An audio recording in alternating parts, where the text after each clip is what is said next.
Artificial intelligence content పై కీలక ఆదేశాలు జారీ చేసింది కేంద్ర ప్రభుత్వం. ఏఐ జనరేటెడ్ సమాచారాన్ని నియంత్రించడానికి ముసాయిదా సవరణలు చేస్తున్నట్లు తెలిపింది. ఈ మేరకు ఎలక్ట్రానిక్స్ అండ్ ఇన్ఫర్మేషన్ టెక్నాలజీ మంత్రిత్వ శాఖ ప్రకటన రిలీజ్ చేసింది. ఇన్ఫర్మేషన్ టెక్నాలజీ యాక్ట్ 2021కు సవరణలు చేస్తున్నట్లు తెలిపింది. Intermediary guide lines and digital media ethics code ప్రకారం చర్యలు తీసుకుంటున్నట్లు చెప్పింది. ఏఐ క్రియేట్ చేసిన సమాచారాన్ని గుర్తించడానికి, దాన్ని నియంత్రించడానికి ఒక ఫ్రేమ్వర్క్ను సిద్ధం చేస్తున్నట్లు తెలిపింది. దీనిపై అభ్యంతరాలుంటే నవంబర్ 6వ తేదీలోపు తెలియజేయాలని కోరింది ప్రభుత్వం. ఆర్టిఫిషియల్ ఇంటెలిజెన్స్ కంటెంట్పై కీలక ఆదేశాలు జారీ చేసింది కేంద్ర ప్రభుత్వం. ఏఐ జనరేటెడ్ సమాచారాన్ని నియంత్రించడానికి ముసాయిదా సవరణలు చేస్తున్నట్లు తెలిపింది. ఈ మేరకు ఎలక్ట్రానిక్స్ అండ్ ఇన్ఫర్మేషన్ టెక్నాలజీ మంత్రిత్వ శాఖ ప్రకటన రిలీజ్ చేసింది.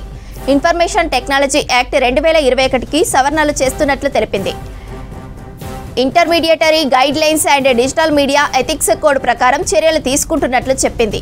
ఏఐ క్రియేట్ చేసిన సమాచారాన్ని గుర్తించడానికి, దాన్ని నియంత్రించడానికి ఒక ఫ్రేమ్వర్క్ను సిద్ధం చేస్తున్నట్లు తెలిపింది. దీనిపై అభ్యంతరాలుంటే నవంబర్ 6వ తేదీలోపు తెలియజేయాలని కోరింది ప్రభుత్వం.